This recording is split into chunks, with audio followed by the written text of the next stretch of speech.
Hello, everyone. I I hear a lot of people talking about leasing trucks or buying trucks, and I think we all have our own opinions on, what's the best idea and whether it's profitable or not. And I put a lot of thought into it, and I've leased a couple different trucks from several different carriers, KLLM, CRST. Um, and I just wanted to shed some light onto a couple of things. Differences between percentage based and then, of course, flat rate, being you get paid a set amount per mile. So I've made a spreadsheet and that I use kind of gives me an idea. Do some calculations to see how profitable one of these lease deals potentially can be based on the numbers that I'm given from recruiting.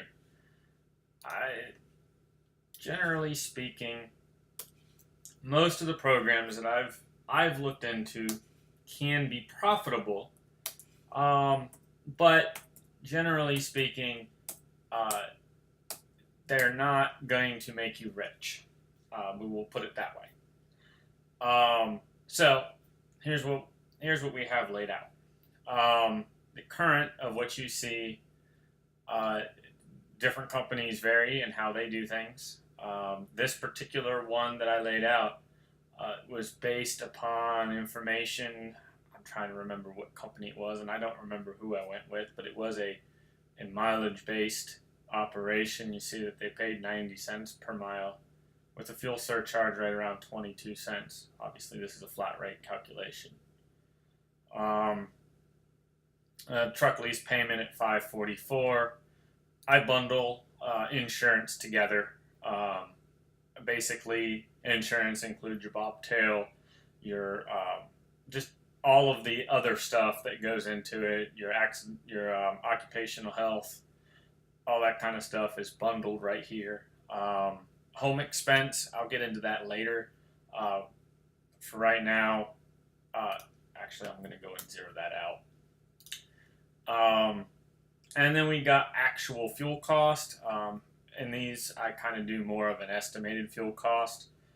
And then, of course, the maintenance expense or escrow, depending on the company, that varies. And I can sit here and set it to whatever it is, again, based off our miles. And then, and then, of course, that brings you up with an expense total. And of course, net income, revenue based upon miles. Now, miles are a big thing, especially if you are paid per mile. Um, you definitely need miles in order to make money. In this scenario, I've been conservative at 2,500 miles. Mind you, that when you lease on to a company, doesn't matter what the company is, they do have some control over the miles that you get and the loads that you get. I like to be more conservative with my number. I find that 2,500 is a good conservative number and is usually fairly obtainable with most carriers. Um, when I'm looking for profitability, I'm looking to make sure that it's profitable in an average circumstance. We all can run hard. We all know how to run hard. Uh, this isn't about that you can't do more. If you do more, obviously the results are going to be better, and we'll show you that. Um, but usually, if I'm just trying to see if it's even worth my time to even look into it, I start at a 2,500 mile average. Some weeks may be more, some weeks may be less, but if I know that I can be profitable at 2,500 miles. Now, profitable means that in this case can mean two things. Profitable simply means that I have a net income. Okay, in this scenario, that I am profitable by $905 based upon the current scenario. My average pay would be 36 cents per mile, which isn't great. It's about what you're going to get paid if you have less than a year or two experience. That's what you're going to get paid, by as a company driver. Um, it's not great, especially if you're considering the number of miles you drive. Obviously, a lot plays on fuel economy, and you can see down here where I've figured our fuel economy and fuel costs. You can play with those based upon fuel costs, but if your average fuel cost with the discounts the carrier provides you is averaging about 2.25 a gallon, with average miles per gallon at 6.5 miles per gallon, you're going to have about $865 total cost for fuel. Obviously, if you are able to get better fuel economy, you can see what just increasing your fuel economy by 1 mile per gallon can do to your profits. It increased it by almost $100, a little over $100 in net income. So 1 mile per gallon can make all the difference, and vice versa. If we went down to 5.5 miles per gallon, you can see a very big jump in difference. So, fuel is a definite variable, and your miles per gallon are very important. I usually use 6.5 as my determining factor, for the simple fact that as much as we all would like to get 8 and 9 miles per gallon, and there are people that are able to achieve that, I would rather be conservative. Mind you, I'm trying to pick an average that I know is obtainable, and that I know if I can make money at 6.5 miles per gallon, I'm only going to do better with higher miles per gallon. Keep in mind that every deal is different. You can look at several different ones. They all have different views, different ways of figuring it. Some of them are based on a percentage. Percentage based is a little bit harder to actually do one of these spreadsheets, for the simple fact that your pay per load is going to vary, and also the relative then cost per mile, or what you get paid, well, not cost, but your pay per mile is going to vary as well. So they're a little bit harder to do.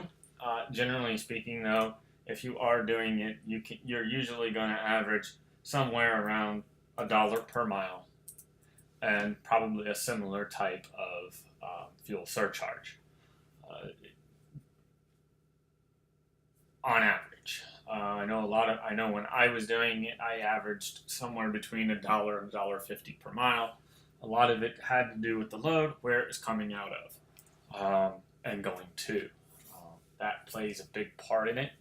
Loads coming out of California are going to be cheaper than loads going into California. You're going to make more money going one way than you are the other. And that is true and the case in a lot of situations. Going into a state, you make more than coming out of the state. It's something to keep in mind. The biggest and most important and factor in all of this is knowing what your costs are. And that's probably the most important thing in any lease program, whether you buy a truck from a dealer and get a loan to the bank, or if you go the route of the no credit check lease. The most important part is to know what their costs are. What are they going to charge you? What are going to be your weekly expenses? Knowing those will help you to determine, okay, can I be profitable?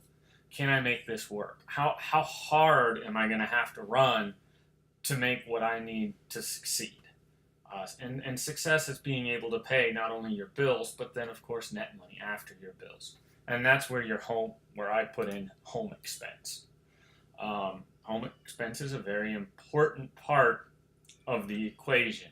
And really and truthfully, if you talk to any good financial person, they're going to tell you, make sure to include your home expense in your expenses for everything. So when you're looking at your truck payments, you're looking at your insurance and your fuel and your maintenance account, also include your home expense. Home expense includes everything, all the money that you need to live. And that includes food while you're out on the road, your house payment, your car insurance, all your bills, your food, everything. Granted, it's an estimate. There are some variables there that do play a part, but if you try to stick to that and keep to it, it will greatly help you. So in my scenario, some of us have a much higher home expense than others. I I don't have a very high home expense, and when I did my math, I managed to squeak out at $445 per week, and that's for a single male. Um, your expenses are going to vary, and in a lot of cases, if you have family, those expenses are going to be a lot higher, based upon what we see here. But keep in mind that even after I pay what I need to at home, my bills, all my bills are paid. I'm fed. My family's fed, which I don't have a family, but in this case, if you did have a family, your family's fed. Your house is paid. Your car is paid. Your insurance is paid. Everything's paid. Your net income after all your expenses is going to be $710 a week. If you're, let's say, doing this scenario where you're making averaging $1.22 a mile with the fuel surcharge at 2,500 miles a week. And mind you, 2,500 miles a week is conservative. We all know we can do better. But I base it on that, like I said, because we do have down weeks, and I'd rather be more conservative than overestimate. So the total here is, that's extra. That's $710 that I can put in a savings account because everything is taken care of. I've paid all my bills. Everything is included in my 445. I have no outside expense. That's what's left over after everything is paid. My truck and my home. So it is very profitable. You can make money at this. And you can also play around with some things. I looked into well companies just recently, and let me hold on just a sec while I pull up that information again. And we're gonna go and I'll use their information as an example in this, and I apologize. This is probably going to go a little longer than I wanted to. All right, so well companies, they're a refrigerated carrier based out of Wisconsin. They primarily they do some LTL and they do some truckload. They lease. It's a walk-away lease. Primarily lease Kenworth and Peterbilt's. If we go with their highest truck, which is a 2016, $750 per week. It is a little high on the weekly. And then we look here at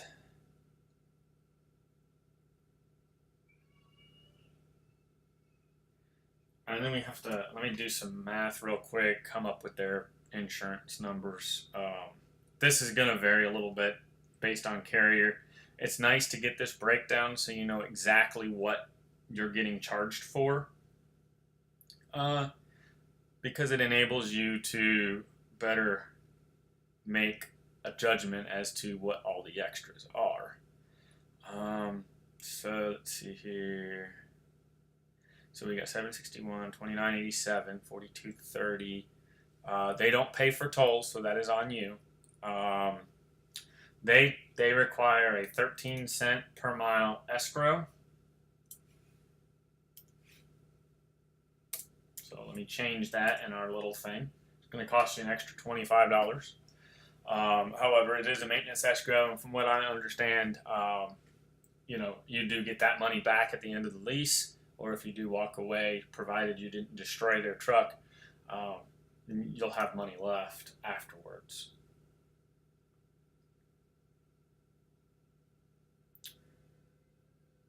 And it looks like after 30 weeks, this is going to actually go down a little bit. They have two escrows that they're taking out at a charge of $50 a week, totaling $2,500. So, give or take, we'll just call it $180. It's about $5 cheaper than the other.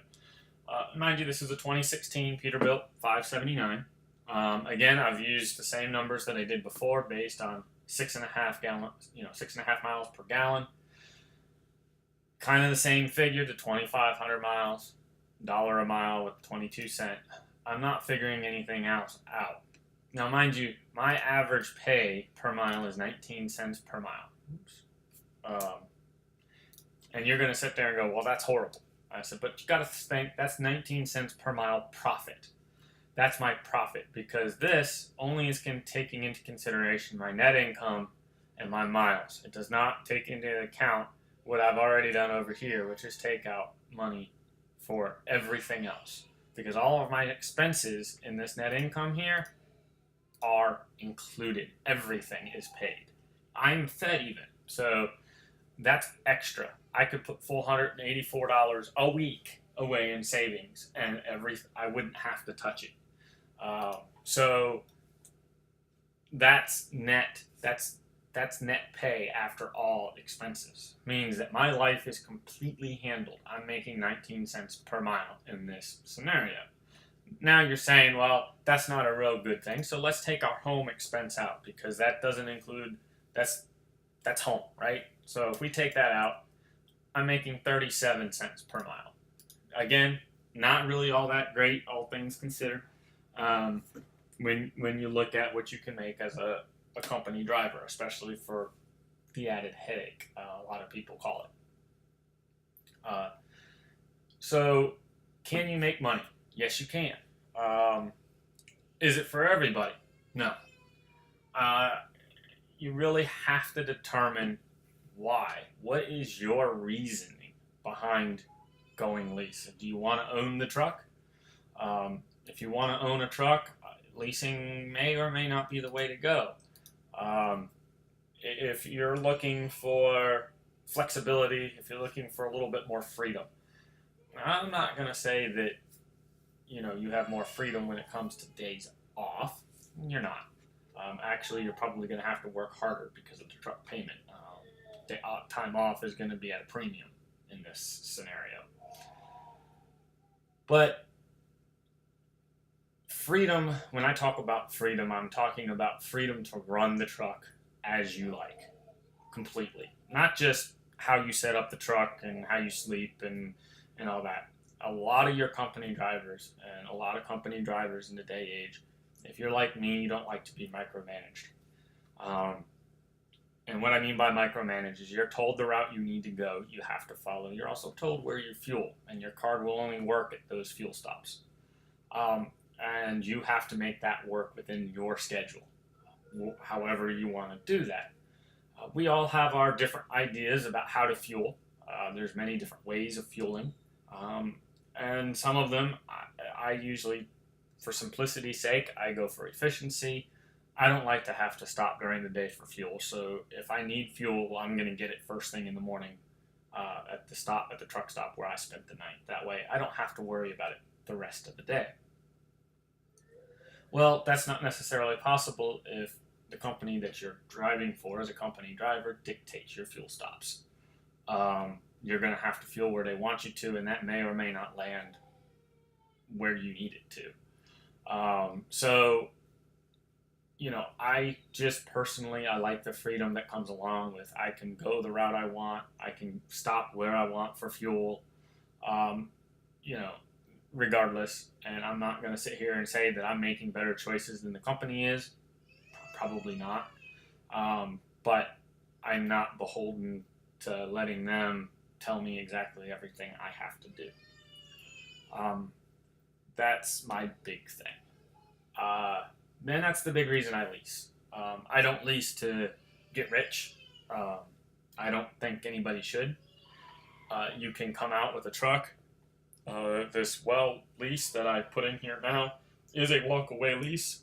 There is no, there's no harm or foul if it doesn't work out for you. Turn in the truck and you can just go on your merry way. Mind you, it'd be nice to own a truck, but at the end of it, I really don't care. I'm not in it for truck ownership, mind you. I'm in it for the freedom. I don't like being told what to do. I guess you could say I'm slightly anti-authority. I'm independent, And I have that mindset where I'd just rather do it my way. And I won't sit here and tell you that my way is necessarily better. It doesn't always. I sometimes spend more in fuel than I need to. And a lot of that is just because I want to do it a certain way. And I accept that it's going to cost me more. Mind you, I put in $1.22. Again, this is a percentage of gross. With this company, it's 69% of the line haul, and they only pay 86% of the gross fuel surcharge. Now, you're going to sit here and say, well, why don't they give you 100%? And I would agree with you. I didn't think about it until afterwards, but they do pay for 100% of the reefer fuel. So not only are they giving you 69% of the line haul, which is the gross revenue for the load, they're paying for 100% of the reefer fuel. I've looked into other companies, including Prime. Reefer fuel is your responsibility as a lease operator, and they don't reimburse it. These folks do.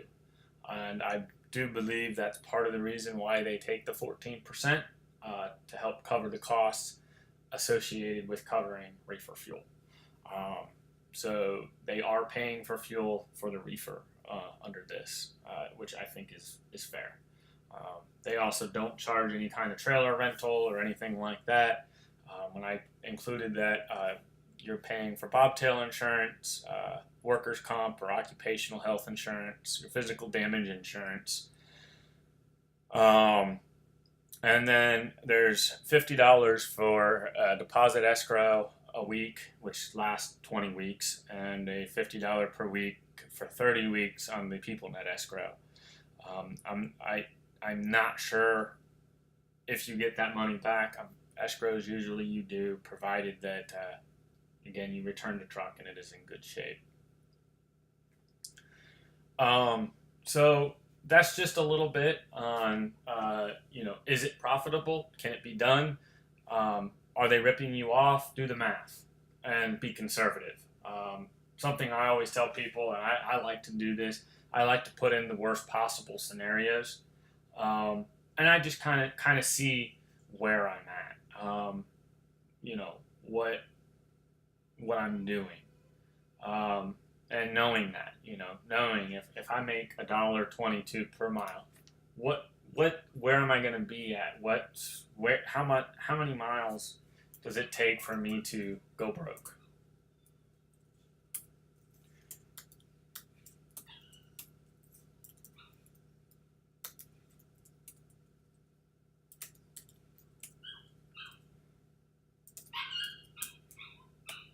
So you see here that at 1,255 miles-ish is my break-even point. I'm not losing any money, I'm not making any money, but I haven't paid for anything outside of the expenses of the truck. So the first 1,255 miles at $1.22 per mile, I'm not making anything. I'm not feeding my pocket, I'm not feeding my family, I'm not paying my bills. I'm just covering my expenses. And that's what I call the break-even point. That's the number of miles that I need to not go negative on my paycheck a week. And that's important to know. It's important to know based on your pay and what your average pay is, whether it's percent per mile or a cent per mile, whether you're on percentage. Because at the end of the day, that's going to be what's important as well. If you know that, you know what you need to break even. Helps you with time off as well. Learning how things pay. You can take a week off and not be in the negative when you come back. Just based on holding trips or the way you turn in trips can cover you for your next week. Now, you may not have an income for your home expenses that week, but you're not going to have a negative paycheck. And I have leveraged that on several occasions. Simply planning home time, as long as you have a savings for your home expense, if you plan your home time right, you can take almost a week off and not come back to a negative paycheck. Like I said, you still need to have money set aside so that you can pay for food and your home expenses. But as far as your truck expenses, you'll have them taken care of. You have to plan that out. And mind you, this is also covering the fuel expense to go the 1,255 miles based on 6.5 miles per gallon.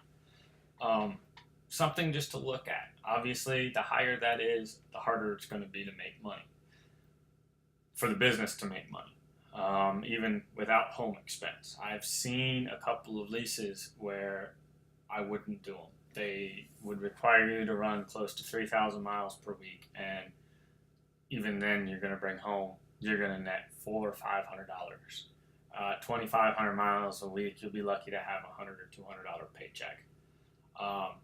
Those are the ones that, to me, are predatory. They're the ones who aren't out to help you make a paycheck. It's not cost effective. There are a lot of companies that do create leases that are cost effective, and you can make it work and you can make money. Keep in mind, though, with any of these, as long as you have a truck payment, as long as you're paying a lease payment to, I don't care whether it's a bank, the company that you work for, or somebody else. It doesn't matter. As long as you have that weekly truck payment, obviously the less it is, the better. Obviously, the newer the equipment, the more the truck payment. The older the equipment, the less the truck payment. Keep in mind that your older trucks, typically you're going to end up spending way more in fuel or in maintenance costs, which you need to definitely take that into consideration as being part of your expense. So I guess what I'm saying, if you're leasing to a carrier, it's true. Whether you buy your truck at a bank or you lease through them, the outlook is the same. Lease payment's going to vary based upon the age of the truck, based upon what company and or bank you go through, and of course, if you're going through a bank, your credit rating. If you have the best credit rating out there, you're probably going to be better off going to a bank and getting a loan and buying your own truck as opposed to doing it through a company. If you're like me and have screwed your credit up, it's likely the bank is going to look at you and laugh. So some of those of us that want to go this route don't really have much of an option for going to a bank. So it's just based upon your situation. But do know that there are companies out here where you can make a living, a decent living. Now, granted, like I said, you're not going to get rich, and you're certainly not going to buy $1 million home or have the whole world as a solo driver. Some of this can change. I know some programs like CRST, if you lease from them, they have a decent lease program. As far as setting up to make money, you can make a shit ton of money if you train and enjoy teaming. You make all the miles of the truck, you get a good trainee, and you guys can run good. You can make almost $3,000 a week if everything falls correctly. So, and I did that 1 week. So I'm speaking from experience. But it does require a lot of work and the right loads, and of course, a trainee that you're comfortable with. And that's uncommon. I admit I got a refresh trainee who had worked and drove a few years prior, but had got out of the business and did away with his CDL. So luck on that one. So all said and said, you kind of see where it's at, and I encourage you to make a spreadsheet, do the math. Math isn't too bad if you have a calculator doing it for you. It's not to sit here and detail it out in any great detail, but it does give you an idea, and that's what it's here to do. This isn't to be the almighty, and this is what it's going to be, because it's not. But it gives you an idea, and it's going to give you an idea of whether or not it's profitable. I thank you for watching the video. Y'all have a great day.